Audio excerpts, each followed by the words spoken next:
Before we get into this, full spoiler warning. I'm going to be talking openly about both endings of Clair Obscur, what they represent, and why I personally chose the Verso ending. If you haven't finished the game yet, I highly recommend stopping here, playing it for yourself, and then coming back to check out the video later.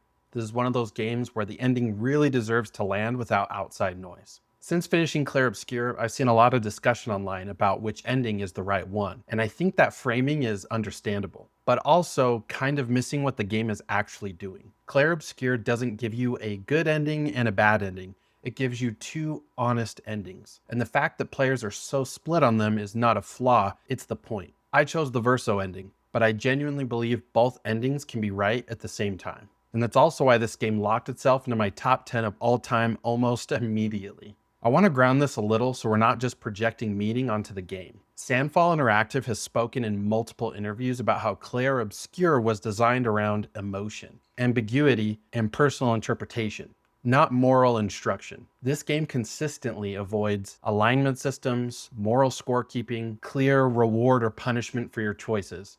Instead, it lets consequences exist without labeling them. That approach lines up with a broader trend in modern narrative design seen in games like Nier Automata, Disco Elysium, Soma, games that don't ask, did you do the right thing? They ask, why did you choose what you chose? Clair Obscur fits squarely in that space. Before talking about which ending I chose, we need to talk about what the endings mean thematically, not mechanically. Because this isn't about outcomes, it's about values.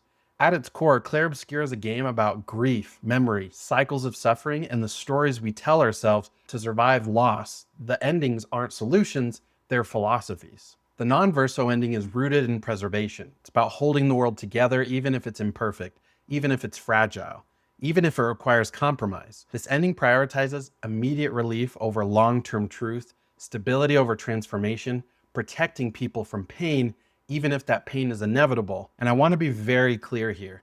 This ending is not cowardly, it's compassionate. It comes from the belief that life, even broken life, is worth sustaining. For players who chose this ending, I completely understand why. If your instinct when faced with suffering is to reduce harm right now, this ending feels deeply human. The Verso ending is harder to sit with, not because it's cruel, but because it refuses comfort. Verso's choice isn't about destruction for its own sake. It's about acknowledging that some systems cannot exist without sacrifice, that some forms of preservation are actually prolonged denial. The Verso ending prioritizes truth over stability, acceptance over avoidance, ending a cycle rather than maintaining it. This ending doesn't feel heroic, it feels very honest, and that discomfort is intentional. I chose the Verso ending because of one question the game kept asking me over and over again. At what point does protecting people become lying to them? Clair Obscur constantly confronts you with beauty that exists alongside suffering, paintings that endure while people fade, memories preserved while lives deteriorate. Verso's path felt like acknowledging that grief doesn't disappear just because we refuse to look at it. To me, this ending wasn't about choosing pain, it was about choosing honesty, letting something end so something else could exist without being built on quiet suffering. That resonated with me deeply. Here's the most important part of this video. Clair Obscur is not asking you to pick the correct ending, it's asking you what you value when faced with loss.